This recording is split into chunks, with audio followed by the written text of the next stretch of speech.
regardé notre match là, vous avez pénalty dedans. Quand vous avez regardé notre match là, vous avez pénalty. Il y a les voleurs, on jouait 2 pénaltys pour eux. Il y a une différence, ce n'est pas pareil. Nous, on ne compte pas sur pénalty. On va toujours vous dire ça. Il y a une certaine différence. Nous, on a des joueurs pour ça. On a des joueurs qui sont forts, donc on ne compte pas sur pénalty. Lamine Yamal, petit, j'aime pas ça. Je n'aime pas ça, petit. Lamine, il ne faut pas me faire ça. Ce que tu es en train de faire là, j'aime pas trop ça. Change. Sinon, dans l'ensemble, c'est bon. Rashford. Non, Rashford, tu es le meilleur. Là, il a dit que Rashford est le GOAT de tous ceux qui sont GOAT. Il a dit que Rashford, tu es le meilleur. Il n'y a pas l'homme. Famine, propre. Vous êtes forts, les gars. Ça, c'est un petit match. Ça, c'est un match faible. Je vous répète encore. Vous avez regardé notre match. Vous avez pénalty. On n'est pas la même chose. Quand nous, on joue là, quand on joue, on ne compte pas sur pénalty. C'est 3 buts sans pénalty. C'est 4 buts sans pénalty. Voilà un peu. Donc, voilà, mercredi, bouge. Maintenant, les gars, mardi là.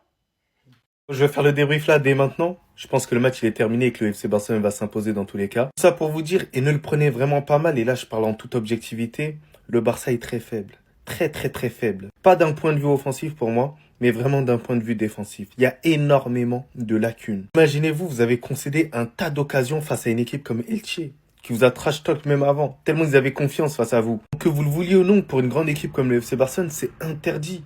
Face à une grosse équipe, bah ça paye cash. Va falloir arrêter avec cette technique de hors-jeu, parce que c'est vraiment lamentable, nul. Des champions, ça va coûter très cher. Il y a plusieurs équipes qui aiment utiliser cette profondeur-là. Lamine Yamal, au lieu de nous parler de sa séparation ou quoi que ce soit, c'est pour ça que j'ai pas réagi à tout ça. On n'en a rien à foutre. On n'en a rien à foutre. Pourquoi il nous déclare ça aussi? On n'en a rien à battre. Joue au football. Sois bon sur le terrain. Et tout le monde va la fermer. T'es un joueur de football. Wesh, on est où? On est dans les séries novellas, tout ça. On s'en bat les couilles. Le seul point positif pour moi pour le FC Barcelone, c'est un joueur, c'est Firmin, qui est tout simplement extraordinaire, qui confirme de plus en plus que c'est le titulaire devant Dani Olmo, qui est malheureusement à chaque fois blessé. Sur les 3 derniers matchs, c'est 4 buts et 2 passes décisives. C'est extraordinaire, c'est incroyable. Il y a vraiment rien à dire. Mais bon, on en attend quand même un tout petit peu plus du Barça. Et voilà, j'espère que ça continuera comme ça et ils resteront vraiment derrière nous, le Real Madrid. Dans le bien, dans le Buenos Aires.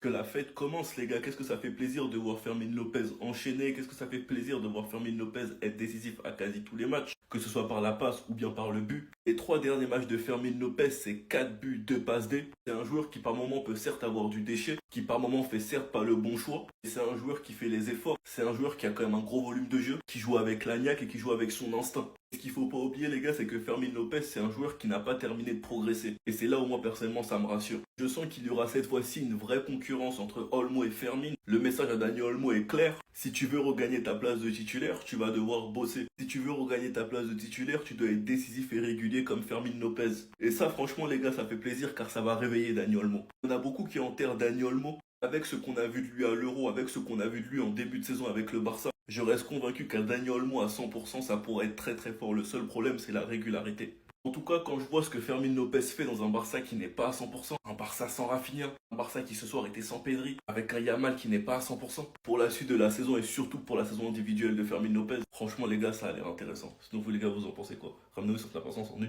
Il a annoncé son retour, compromis, il a marqué, tout simplement. Lamine Yamal, c'est pas votre camarade. J'ai dit le football est de retour, tout simplement. En l'absence de Pedri, de Rafinha, petit, on compte sur toi. Tu as porté le Barça à tes 16 ans, tu as porté le Barça à tes 17 ans, tu continueras de le porter. Lamine Yamal, encore une fois, regardez son but, les frères, regardez son but. Et là, tu sens que le petit est libéré. Il doit prouver, il marque, il embrasse les cuissons. Il doit prouver, tout simplement. Non, c'est que Lamine Yamal, non, petit, c'est que toi, non, c'est que... Restez tranquille les détracteurs.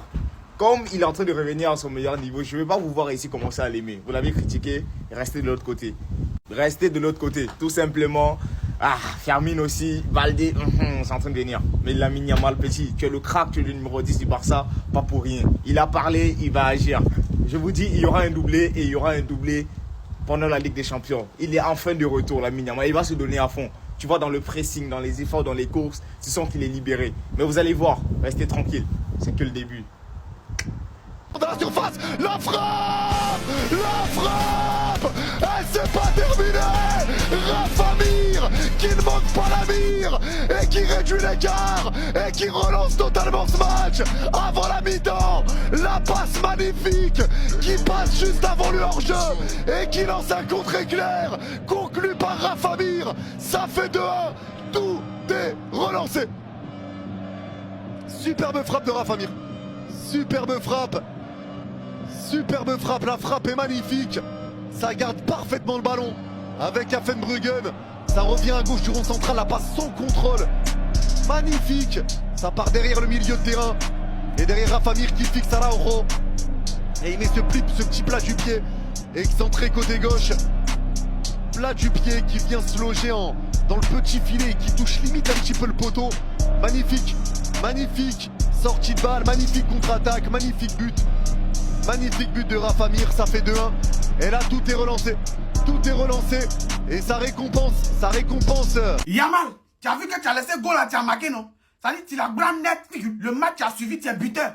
Ça, c'est un message que Dieu est en train de te faire parvenir.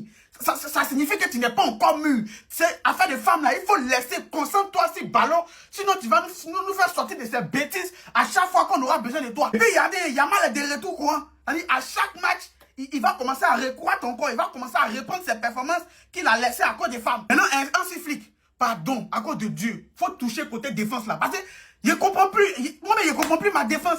N'importe qui nous marque. Je ne sais même pas c'est quelle équipe ça là, LC ou bien quoi. Est-ce qu'on est obligé d'encaisser les buts à chaque fois? On n'est pas obligé d'encaisser. On a bonne offensive. Maintenant, ça reste la défensive maintenant. On nous marque bêtement. C'est pas bien. C'est vrai, on marque à la hauteur de ce qu'on nous marque, mais on nous marque, c'est pas bien. Tout le monde nous marque. C'est pas ça, c'est pas un bon réflexe. C'est ça qui fait que les vauriens viennent nous attraper, ils nous gagnent par chance et puis parce qu'ils sont forts que nous. À cette allure-là, au prochain classique, on risque de lire encore. On risque de se faire allumer encore. On se fait qu'à cause de Dieu, il faut sciencer. Côté défense là, faut retoucher. Et ça, les fermer sont encore plus. C'est trop ouvert. Les Mogos rentrent trop dans notre défense. Ils pèsent trop notre défense, André Flèche. C'est quoi ça là? En tout cas, moi j'ai confiance. Voilà, maintenant, on garde la conspiration pour le match de ces vauriens là contre Liverpool. Voilà. Il suffisait juste qu'il quitte sa meuf. Il l'a quittée, il recommence à marquer. Lamine Yamal est bel et bien de retour.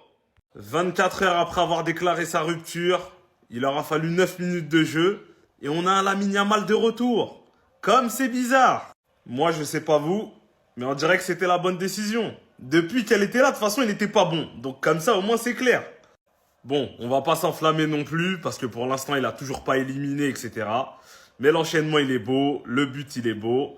On a un Lamine Yamal épanoui. Moi, en tout cas, c'est ce que je perçois. Et vu que les dernières stories ne payaient pas, en tout cas, celle-là, on peut dire qu'elle a payé.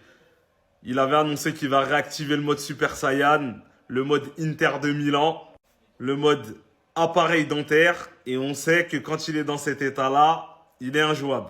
Donc franchement, là, ça a l'air de payer. Les décisions sont bonnes. Moins de frasques, moins de blabla et plus de football. Voilà ce que les supporters du Barça lui demandent, tout simplement. C'est la mi-temps, on met 2-1 contre Elche. Mais je vous promets, maintenant les matchs du Barça, je les regarde, faites ce que vous voulez. Voilà, je m'en fous. Comment déjà, Elche, les 15 premières minutes, ils ont voilà les occasions.